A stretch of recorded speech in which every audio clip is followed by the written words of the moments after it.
Honda அவங்களோட Activa 110 சக்ஸஸ்க்கு அப்புறமா launch பண்ண ஸ்கூட்டர் தான் வந்து Activa 125. ஸோ இதில் வந்து பார்த்தீங்கன்னா ப்ளூடூத் நேவிகேஷன் இந்த மாதிரி ஃபேன்சியான ஃபியூச்சர்ஸ் இல்லாக்காட்டியும் இதை வந்து நம்ம ஏன் வாங்கணும், இதை வந்து ஏன் நம்ம கன்சிடர் பண்ணணும் அப்படின்றத வந்து இந்த வீடியோவில் வந்து தெளிவாக பார்த்துருவோம். ஸோ நீங்கள் பார்த்துட்டு இருக்கிறது ஹாட் டர்ட்டில்ஸ் யூடியூப் சேனலை மறக்காமல் சப்ஸ்கிரைப் பண்ணி வச்சுக்கோங்க. குயிக்காக வீடியோக்குள்ளே போகலாம். இந்த வீடியோ வந்து நமக்கு எடுக்க உதவின ஷோரூம் வந்து பார்த்தீங்கன்னா அனந்தா ஹோண்டா பொம்மனஹள்ளி. ஸோ பெங்களூரில் வந்து நான் இந்த வீடியோ வந்து எடுத்துகிட்டு இருக்கேன். ஸோ பொம்மனஹள்ளியில் வந்து இந்த ஷோரூம் இருக்குது. ஸோ உங்களுக்கு வந்து டெஸ்ட் ரைட் எடுக்கணும், இந்த மாதிரி வேறு ஏதாச்சும் என்கொயரிஸ் இருக்குது அப்படின்ற பட்சத்தில் ஹோண்டா ரிலேட்டட் வெஹிக்கல்ஸ் வந்து நீங்கள் வாங்க போகிறீங்க அப்படின்னா இவங்களை வந்து தாராளமாக காண்டாக்ட் பண்ணலாம். ரொம்பவே ஃப்ரெண்ட்லி ஸ்டாஃபாக இருக்காங்க. ஸோ காண்டாக்ட் நம்பர் வந்து நான் டிஸ்பிளேலையும் உங்களுக்கு விசிபிள் பண்ண வைக்கிறேன், அதே மாதிரி வந்து டிஸ்கிரிப்ஷன்லையும் கொடுக்குறேன். ஸோ நீங்கள் வந்து அவங்களுக்கு காண்டாக்ட் பண்ணி ஏதாச்சும் என்கொயரிஸ் இல்லை ப்ரைஸிங் பற்றி கேட்குறதா இருந்தால் கண்டிப்பாக கேட்கலாம்.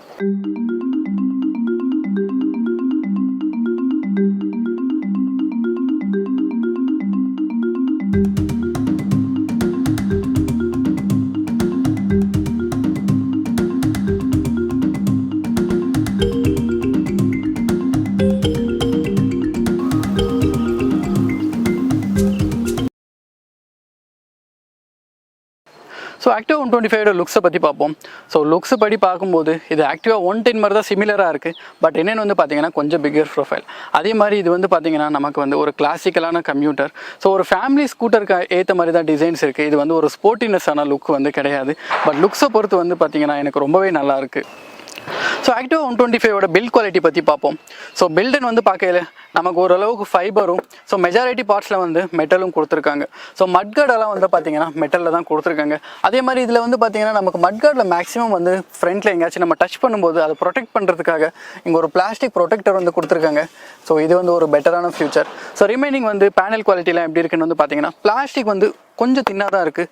கொஞ்சம் இதை விட பில்டு வந்து பெட்டராக கொடுத்துருந்தா நல்லா இருந்திருக்குமோ அப்படின்னு தோணுது. ஜஸ்ட் இது வந்து பிளாஸ்டிக்ஸ்க்கு மட்டும்தான். மற்றபடி மெட்டலில் கொடுத்துருக்க பேனல்ஸ் எல்லாம் வந்து பார்த்தீங்கன்னா ரொம்பவே நல்லா தான் இருக்குது. ஸோ பெயிண்ட் குவாலிட்டியும் வந்து ரொம்ப நல்லா தான் இருக்குது. ஃபிட் அண்ட் ஃபினிஷுமே வந்து எக்ஸலண்ட்டாக தான் இருக்குது. ஸோ எந்த இடத்துலையுமே வந்து அந்த பேனல் கேப்ஸோ அந்த மாதிரி எந்த ஒரு விஷயமும் இல்லை. ஸோ சைட் பேனல்ஸுமே வந்து பார்த்தீங்கன்னா மெட்டலில் தான் கொடுத்துருக்காங்க. ஸோ அதுலேயுமே வந்து பார்த்தீங்கன்னா நமக்கு Activa 125 என்ற ஒரு குரோம் பேட்ஜ் வந்து கொடுத்துருக்காங்க. லுக்ஸை வந்து கொஞ்சம் என்ஹான்ஸ் பண்ணுற விதமாக இருக்குது. ஸோ இதில் வந்து பார்த்தீங்கன்னா நமக்கு அலுமினியம் ஃபுட் பேக்ஸ் வந்து கொடுத்துருக்காங்க. ஸோ ஆல்மோஸ்ட் வந்து லுக்ஸ் வந்து பார்த்தீங்கன்னா ப்ரீமியமாகவே இருக்குது. ஸோ இது ப்ராக்டிகாலிட்டி பற்றி பேசும்போது நமக்கு ஃபியூவல் ஃபில்லர் கேப்புமே வந்து பார்த்தீங்கன்னா எக்ஸ்டர்னலாக தான் கொடுத்துருக்காங்க. இதில் வந்து உங்களால் 5.3 லிட்டர் ஃபியூல் வந்து ஃபில் பண்ணிக்க முடியும். ஸோ நான் ஆஸ் யூஷுவல் வந்து நான் ஹோண்டா பைக்ஸை பற்றி பேசும்போது நான் சொல்லியிருப்பேன், இந்த எக்ஸ்டர்னல் ஃபியூவல் கேப் வந்து இன்னும் கொஞ்சம் குவாலிட்டியாக கொடுத்துருந்தா பெட்டராக இருந்திருக்குமோ அப்படின்னு எனக்கு தோணுது. ஏன்னா ரொம்பவே தின்னாக இருக்குது. அப்படின்னா இவங்க மெட்டலில் கூட கொடுத்துருந்தா இன்னும் கொஞ்சம் பெட்டர் ஆப்ஷனாக இருந்திருக்கும். ஸோ Activa 125 கொடுத்துருக்க பட்டன்ஸ் பற்றி பார்ப்போம். நம்ம ஸ்கூட்டர்னால ஆஸ் யூஷுவல் வந்து ஹார்ன் சுவிட்ச் கொடுத்துருக்காங்க, இண்டிகேட்டர் வந்து கொடுத்துருக்காங்க, பாஸ் சுவிச்சஸ் வந்து கொடுத்துருக்காங்க, high beam and low beam with pass சுவிட்ச் வந்து கொடுத்துருக்காங்க. ஸோ இதுவே ரைட் சைடில் வந்து பார்க்கும்போது நமக்கு வந்து ஸ்டார்டர் பட்டன் கொடுத்துருக்காங்க. ஸோ இதில் வந்து பார்த்தீங்கன்னா நமக்கு ஒரு i3s ஃபங்க்ஷன் வந்து கொடுத்துருக்காங்க. என்னென்னு வந்து பார்த்தீங்கன்னா இன்ஜின் வந்து ஒரு சர்டைன் டெம்பரேச்சர் ரீச் ஆனதுமே நமக்கு வந்து இன்ஜின் வந்து ஆட்டோமேட்டிக்காக கட் ஆஃப் ஆகிடும். ஸோ அதுக்கான ஃபியூச்சர் வந்து ஆன் ஆர் ஆஃப் பண்ணுறதுக்கு வந்து ஆப்ஷன் வந்து கொடுத்துருக்காங்க. ஸோ இது வந்து ஒரு பெட்ரோல் சேவ் பண்ணுறதுக்கான ஒரு மெக்கானிசம் தான். ஓகே, ஸ்கூட்டர்ஸ்னாலே பொதுவாக நமக்கு ப்ராக்டிகாலிட்டிக்காக தான் நம்ம வந்து ப்ரிஃபர் பண்ணுவோம். ஸோ அதுபடி பார்க்கும்போது இதில் என்னென்ன ப்ராக்டிகாலிட்டி கொடுத்துருக்காங்க அப்படின்றது பார்ப்போம். ஸோ ஃப்ரண்ட்டில் வந்து பார்த்தீங்கன்னா நமக்கு ஒரு சின்ன ஸ்டோரேஜ் வந்து கொடுத்துருக்காங்க. இதில் ஒரு 1/2 லிட்டர் பாட்டில் வந்து உங்களால் கேரி பண்ணிக்க முடியும். ஸோ இங்கே வந்து ஒரு சின்ன ஹூக் வந்து நமக்கு கொடுத்துருக்காங்க. இதில் வந்து ஒரு சின்ன கேரி பேக் அந்த மாதிரிலாம் உங்களால் ஹோல்ட் பண்ணி வச்சுக்க முடியும். அதே மாதிரி சீட்டுகளையும் சேம் அதே மாதிரி தான் ஒன்று கொடுத்துருக்காங்க. ஸோ இதை தவிர வந்து பார்த்தீங்கன்னா நமக்கு under seat storage.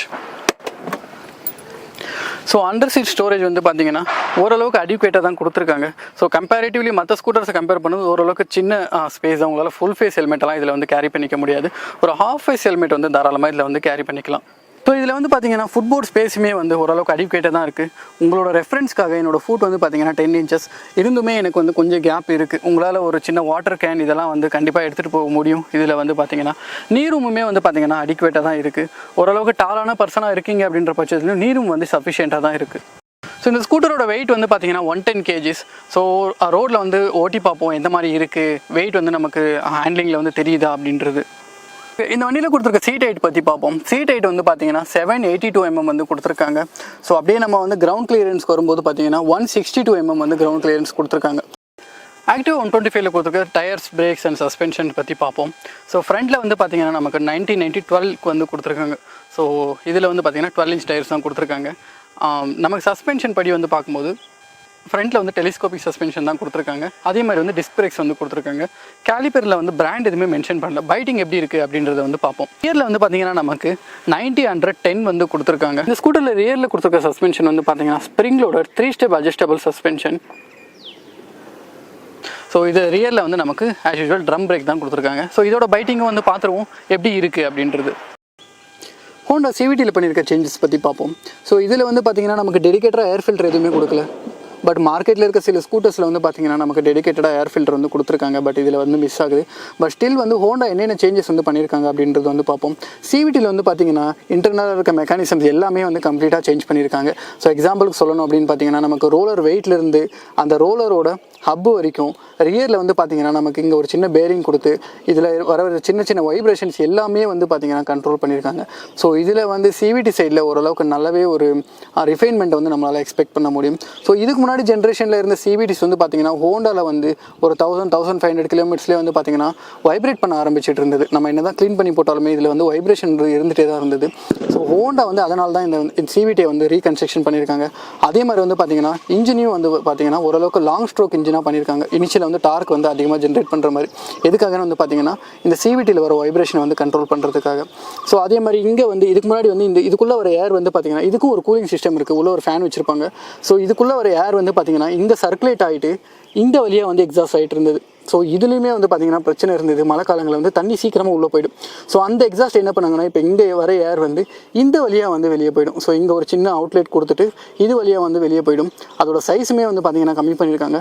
So next நான் ஒரு வீடியோவில் முடிஞ்சேன் நான் உங்களுக்கு கண்டிப்பாக இதை வந்து டிஸ்மேண்டில் பண்ணி எக்ஸ்பிளைன் பண்ணுறேன். யூஸ்டு வெஹிக்கிள் ஏதாச்சும் நான் ரிவ்யூ பண்ணும்போது. ஸோ ஆஸ் ஆஃப் நவ் வந்து இந்த சேஞ்சஸ் வந்து பண்ணியிருக்காங்க. Activa 125 இன்ஜின் ஸ்பெக்ஸை பற்றி பார்ப்போம். ஸோ இது வந்து பார்த்திங்கன்னா 124cc இன்ஜின். இதே மாதிரி வந்து இதில் வந்து 8.19 bhp பவரும் 10.4 Nm டார்க்கு வந்து கொடுத்துருக்காங்க. ஓகே, இப்போ நம்ம Activa 125ஓட கம்ப்ளீட் ரைட் ரிவ்யூ வந்து பார்த்துருவோம் எப்படி இருக்குது அப்படின்றத. ஸோ இனிஷியலாகவே நான் வந்து நோட் பண்ணுறது என்னென்னு வந்து பார்த்திங்கன்னா இதோட ரிஃபைன்டான இன்ஜின்ஸ் தான். ஸோ ஆக்டிவாவை பொறுத்து ஸோ அதோட 110 ஆகட்டும் 125 ஆகட்டும் இது ரெண்டு ஸ்கூட்டர்ஸுமே வந்து ரிஃபைன்மெண்ட் வந்து ரொம்பவே டாப் நாச்சாக இருக்குது. ஸோ அதே மாதிரி வந்து உங்களுக்கு ஒரு 0 to 30 வந்து பார்த்திங்கன்னா உங்களுக்கு டார்க்கியாக இருக்குது இன்ஜின். ஸோ சிட்டிஸ்க்கு வந்து இது ஒரு பர்ஃபெக்டான இன்ஜின் செட்டப்பாக நான் பார்க்குறேன்.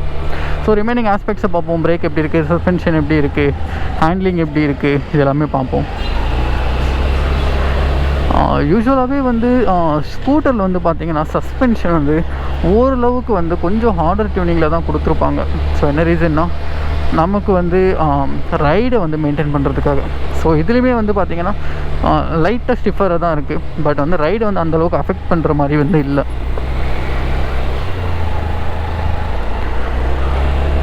ஸோ மற்றபடி ஹேண்ட்லிங் எல்லாம் வந்து பார்த்திங்கன்னா ஸோ ஆஸ் யூஷுவல் நமக்கு வந்து ஹோண்டாவில் வந்து எப்பயுமே வந்து ஹேண்ட்லிங் வந்து ரொம்ப நல்லாயிருக்கும். ஸோ நம்ம உட்கார்ற சீட்டிங் பொசிஷர் ஆகட்டும், நம்ம வந்து ஹேண்டில் பாரை வந்து ஹோல்ட் பண்ணுற அந்த இதாகட்டும், ஸோ இந்த இது எல்லாமே வந்து பார்த்திங்கன்னா ரொம்பவே பர்ஃபெக்டாக கொடுத்துருக்காங்க.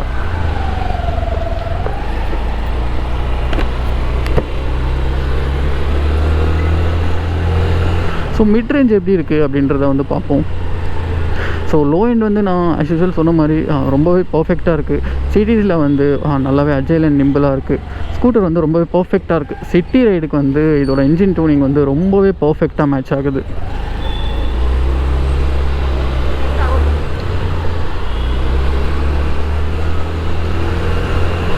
ஸோ மிட் ரேஞ்சுமே வந்து பார்த்திங்கன்னா சாலிடாக இருக்குது. நீங்கள் வந்து லோ எண்ட் அண்ட் மிட் ரேஞ்சில் ஓட்டும்போது இந்த ஸ்கூட்டர் வந்து ரொம்பவே பர்ஃபெக்டாக பர்ஃபார்ம் பண்ணுது அப்படின்னு தான் சொல்ல முடியும். ஸோ மற்றபடி சிவிடியோட ரிஃபைன்மெண்ட் வந்து நல்லாவே ஷைன் ஆகுது.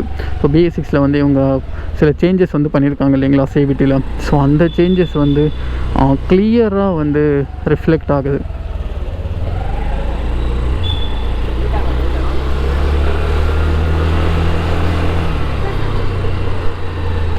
ஸோ பிரேக்ஸை பற்றி பார்ப்போம்.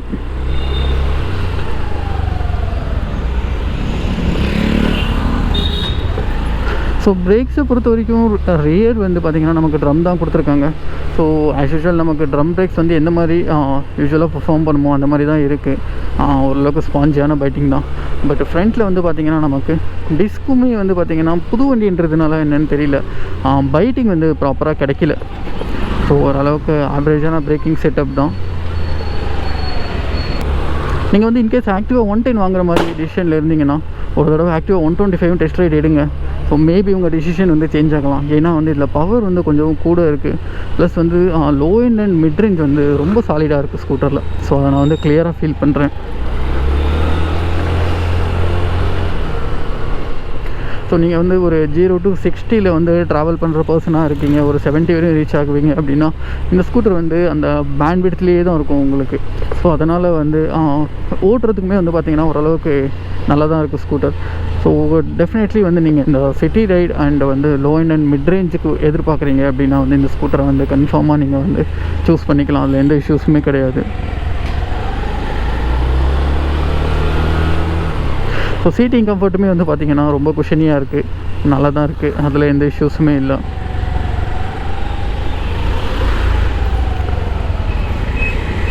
ஸோ மற்றபடி இதோட மைலேஜ்னு வந்து பார்த்திங்கன்னா உங்களுக்கு சிட்டியில் ஸோ ஆப்வியஸ்லி 125cc இன்ஜின்ன்றதுனால ஒரு 40 to 45 அந்த ரேஞ்சில் வந்து எக்ஸ்பெக்ட் பண்ண முடியும். ஸோ இதுவே வந்து நீங்கள் லாங்கில் ரைட் பண்ணுறீங்க அப்படின்ற பட்சத்தில் எனக்கு தெரிஞ்சு ஒரு 55 to 60 வந்து இந்த ஸ்கூட்டர் வந்து தாராளமாக கொடுக்கும், நீங்கள் வந்து எக்கனாமிக் மோடில் ஓட்டுற பட்சத்தில். ஸோ மைலேஜ் வைஸுமே வந்து பார்த்திங்கன்னா ரொம்பவே நல்லாயிருக்கும். நான் ரீசெண்டாக இதே இன்ஜின் செட்டப் கொண்ட டியோ 125ஓட மைலேஜ் டெஸ்ட் வந்து போட்டிருந்தேன். நான் வேணால் ஐ பட்டனில் கொடுக்குறேன், செக் பண்ணி பார்க்கலாம். எனக்கு வந்து பார்த்திங்கன்னா சாலிடாக வந்து 60 கொடுத்தது அந்த ஸ்கூட்டர். ஸோ இதுவும் வந்து சேம் இன்ஜின் செட்டப் அப்படின்றதுனால கண்டிப்பாக வந்து உங்களுக்கு வந்து மைலேஜ் வந்து நல்லாவே எக்ஸ்பெக்ட் பண்ண முடியும். ஸோ இதுதான் ஃப்ரெண்ட்ஸ் ஆக்டிவா 125க்கான கம்ப்ளீட் ரைட் ரிவ்யூ. ஸோ இந்த வீடியோ பிடிச்சிருந்ததுன்னா லைக் பண்ணுங்கள். ஸோ நம்ம இதே மாதிரி மல்டிபிள் வீடியோஸ் வந்து அப்லோட் பண்ணியிருக்கோம். ஸோ அந்த வீடியோஸும் நீங்கள் வந்து செக் பண்ணி பார்க்கலாம். ஸோ இன்னொரு ரெக்வஸ்ட் என்னென்னா, நான் வந்து இந்த வீடியோ ஷூட் பண்ணிகிட்டு இருக்கிறது வந்து பெங்களூர். ஸோ என்னோட நேட்டிவ் வந்து பார்த்திங்கன்னா ஹோசூர் தான். ஸோ இந்த மாதிரி ஏதாச்சும் உங்களோட ஆட்டோமொபைல் ரிலேட்டட் வந்து உங்களுக்கு ஏதாச்சும் ப்ரொமோட் பண்ணணும், இல்லை வந்து ஷோரூம் இருக்குது அதில் வந்து உங்களுக்கு வந்து வீடியோஸ் பண்ணி தரணுன்னா தாராளமாக நீங்கள் வந்து என்னோடய டிஸ்கிரிப்ஷனில் இருக்க காண்டாக்ட் நம்பர் வந்து கால் பண்ணலாம். ஸோ நான் வந்து உங்களுக்கு எந்த சார்ஜும் பண்ண மாட்டேன், கண்டிப்பாக வந்து ஃப்ரீயாக தான் பண்ணி தருவேன். பட் ஒரே ஒரு ரெஸ்ட்ரிக்ஷன் என்னென்னா, ப்ராடக்ட் வந்து நல்ல ப்ராடக்டாக இருக்கணும். ஸோ இதை மட்டும் தான் நான் எக்ஸ்பெக்ட் பண்ணுறது. தேங்க்யூ. நெக்ஸ்ட் வீடியோவில் மீட் பண்ணலாம்.